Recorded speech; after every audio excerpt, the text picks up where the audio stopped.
Hi everyone, स्वागत है आप सभी लोगों का परम इंस्टीट्यूट चैनल पर। I am Pooja Sahani. I will teach you bio. मैं आप लोगों को बायो में ब्लड एंड रिस्पायरेशन टॉपिक पढ़ाऊंगी, वो भी बहुत डिटेल से इजी लैंग्वेज में। बस आप लोग वीडियो को अंत तक देखिए। ब्लड मैंने हेडिंग डाल दिया है और ब्लड के डिस्कवर हैं कार्ल लैंडस्टीनर हैं। Karl land. मैं इस टॉपिक को पढ़ाने से पहले मैं ये बता दूं, ये टॉपिक हाई स्कूल के स्टूडेंट, इंटर के स्टूडेंट और नीट की प्रिपरेशन कर रहे स्टूडेंट के लिए बहुत ही इम्पॉर्टेंट है। और क्योंकि हर कॉम्पिटिटिव एग्ज़ाम में क्वेश्चन पूछे जाते हैं, तो इससे बहुत सारे क्वेश्चन आपको मिलेंगे। ब्लड बहुत ही अच्छी टॉपिक है, इसलिए इसको जानकारी के लिए भी पढ़ना चाहिए। तो चलिए हम लोग शुरू करते हैं। शुरू करने से पहले मैं आप लोगों के मोटिवेशनल के लिए एक शायरी बोलना चाहती हूँ। हो सकता है आपको बहुत मोटिवेशन मिले। दुश्मन से ना सही हम खुद से रोज़ लड़ते हैं, कछुए की चाल ही सही हम रोज़ चलते हैं। दुश्मन से ना सही हम खुद से रोज़ लड़ते हैं, कछुए की चाल ही सही हम रोज़ चलते हैं। अरे हम भी होंगे एक दिन कामयाब, क्योंकि हम रोज़ पढ़ते हैं, हम रोज़ पढ़ते हैं। तो मेरे भाइयों बहनों, मेरे स्टूडेंट, इस टॉपिक को प्यार से पढ़िए और अपने माइंड को मेकअप करके रखिए। अब मेकअप करने का मतलब ये नहीं है कि आप जाके ब्यूटी पार्लर में मेकअप करवाएं। मेकअप करने का मतलब ये है कि आप लोग अपने माइंड को बना के रखिए, पढ़ाई का माहौल बना के रखिए। तो चलिए हम लोग अपने टॉपिक को स्टार्ट करते हैं। ब्लड को डिस्कवर किसने किया था? ब्लड को डिस्कवर किया था कार्ल लैंडस्टीनर ने। वैज्ञानिक ने खोज करके निकाला था ब्लड को, कार्ल लैंडस्टीनर ने। और उसको 4 वर्गों में विभाजित किया था, 4 पार्ट में उसको डिवाइड किया था। कौन कौन से पार्ट में आप देख सकते हैं। ब्लड ग्रुप जिसको कहा जाता है, उसको 4 भागों में डिवाइड किया था। किसने? कार्ल लैंडस्टीनर ने।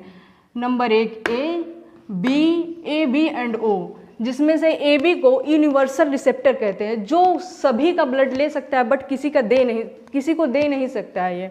और उसी प्रकार से हमारा ओ होता है जो यूनिवर्सल डोनर होता है, जो सभी को ब्लड दे सकता है लेकिन ले नहीं सकता है। और उसी प्रकार से एक और वैज्ञानिक आए जिनका नेम है scientist William Harvey. William Harvey ने बताया कि हमारी बॉडी में ब्लड हमेशा सर्कुलेट होता रहता है। हमारे बॉडी में ब्लड का हमेशा सर्कुलेशन होता रहता है, प्रवाहित होता रहता है।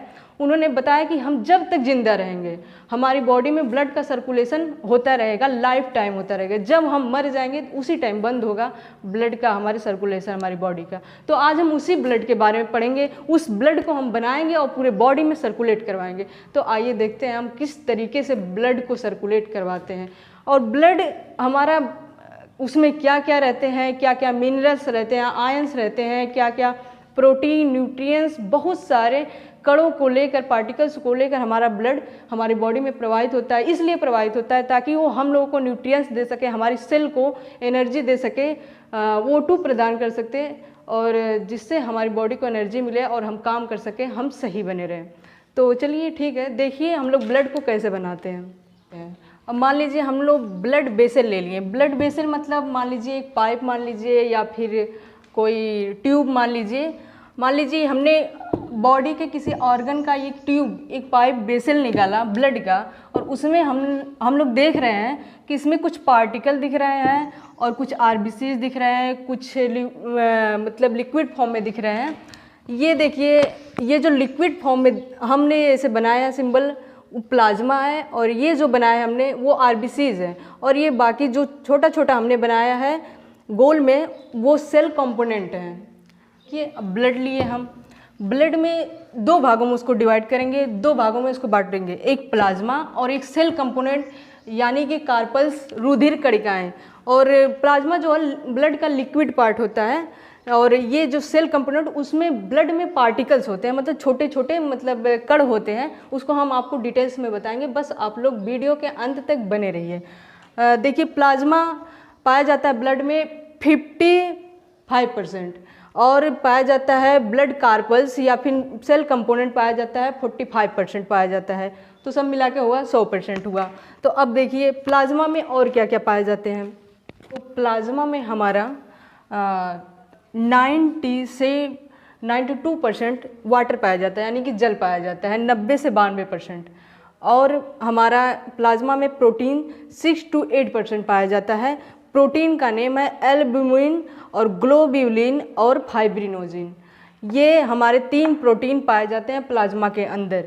और ये हमारा जो एल्ब्यूमिन है इसको हमारा लीवर बनाता है। एल्ब्यूमिन को कौन बनाता है? हमारा लीवर बनाता है। और फाइब्रिनोजिन को भी हमारा लीवर बनाता है। और ग्लोब्यूलिन ये बनाते हैं alpha beta gamma, alpha beta gamma, alpha beta and gamma, ठीक है ना। इसको हमको नहीं पढ़ना है, अल्फा बीटा को हमको नहीं पढ़ना है, हमको गामा को पढ़ना है।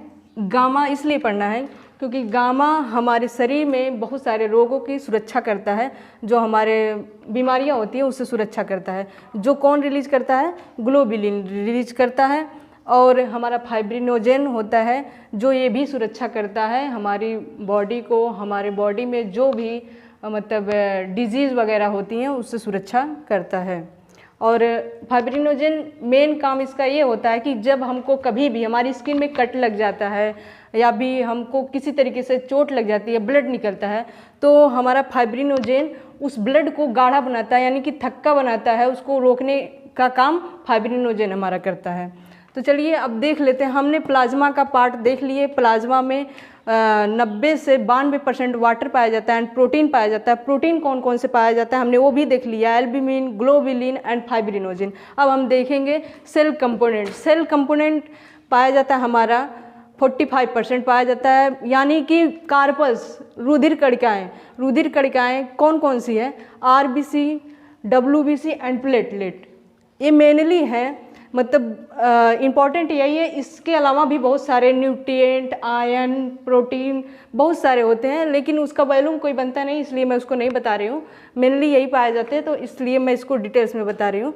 RBC यानी रेड ब्लड कार्पल्स, WBC यानी वाइट ब्लड कार्पल्स, प्लेटलेट होता है, इसका आकार होता है अवतल दर्पण की तरह होता है, इस तरीके से होता है इसका आकार, इस तरीके से। और हमारे RBC का जीवन काल होता है 120 दिन। 120 दिन बाद वो ख़राब हो जाते हैं। ख़राब होने के बाद वो प्लीहा यानी कि तिल्ली में चले जाते हैं। और उसके बाद हमारा WBC होता है। WBC में न्यूक्लियस होता है। न्यूक्लियस होता है तो इसका अगर हमें कोई कहेगा कि WBC अपना निकाल के DNA बता दीजिए तो हम लोग बता देंगे। और इसका आकार होता है, WBC का आकार अनिश्चित होता है। अनिश्चित मतलब किसी भी शेप में ये होता है। और प्लेटलेट होता है, इसका आकार तो अवतल दर्पण की तरह होता है। इसका जीवन काल होता है 7 दिन। 7 दिन बाद ये प्लेटलेट खराब हो जाते हैं। और प्लेटलेट की संख्या हमारी बॉडी में 2 लाख होनी चाहिए। अगर 2 लाख से भी कम प्लेटलेट हमारी बॉडी में रहे तो हमको डेंगू जो होता है, प्लेटलेट की कमी की वजह से ही डेंगू बुखार होता है हमको, जो कि बहुत हानिकारक होता है।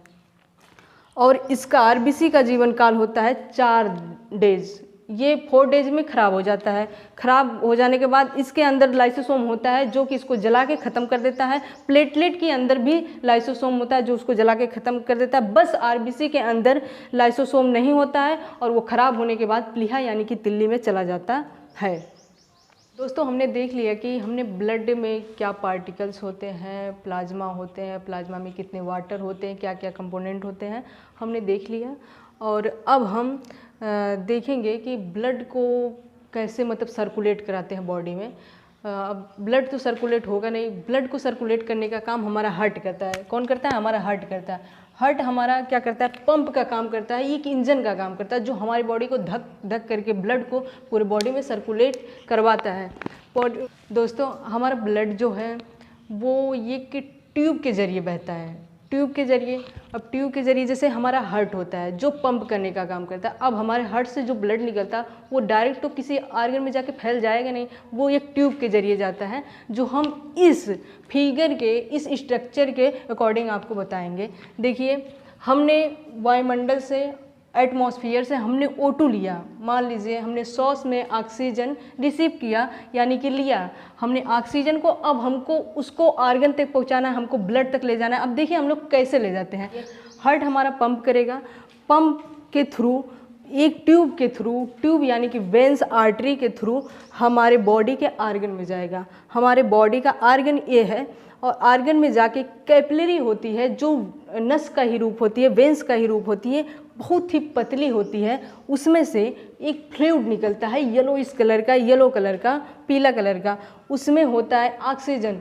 जो ऑक्सीजन अब क्या होगा, हमारे बॉडी में छोटे छोटे सेल्स होते हैं जिनको ऑक्सीजन की ज़रूरत होती है।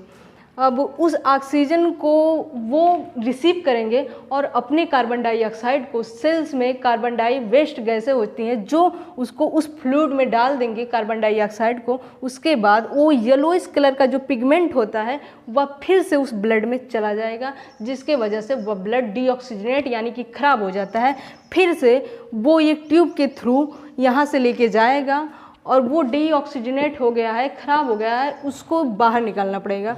तो उसको लेके आएगा फिर से हार्ट में, जिसमें फिर राइट एट्रियम में आएगा, फिर राइट वेंट्रिकल में आएगा, फिर ट्राइकस्पिड वाल्व होता है जो इसके थ्रू जाता है, मतलब ऑक्सीजन जाता है इसके थ्रू जाता है, लेकिन वापस कभी नहीं आ पाता क्योंकि यहाँ पे वाल्व लगा होता है। ये खाली ऊपर की तरफ खुलता है, ये कभी नीचे की तरफ नहीं। नीचे की तरफ खुलेगा तो ये बंद हो जाता है, ये वाल्व लगा है हमारा।